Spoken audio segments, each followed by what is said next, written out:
Wrong data type. Your database explodes. Slow queries. Wasted space. Broken apps. Today, you master SQL Server data types the right way. A data type tells SQL Server what kind of value lives in a column. Text, number, date, true or false. Pick right, and everything just works. Strings are letters, numbers, and symbols. 2 flavors. Fixed length like a phone number, or variable length like a person's name. Choose based on the shape of your data.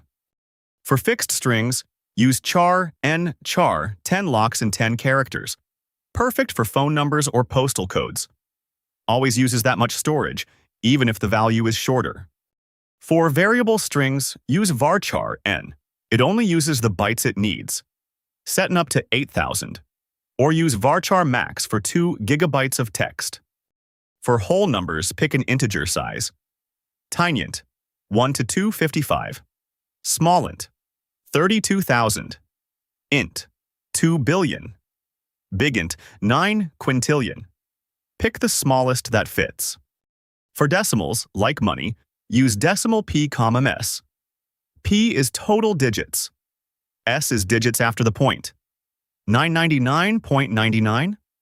That's decimal 5, 2. True or false? Use bit. 1 is true. 0 is false.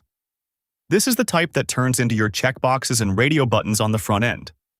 For dates and times, use datetime or datetime 2. Need only the day? Use date. Only the clock?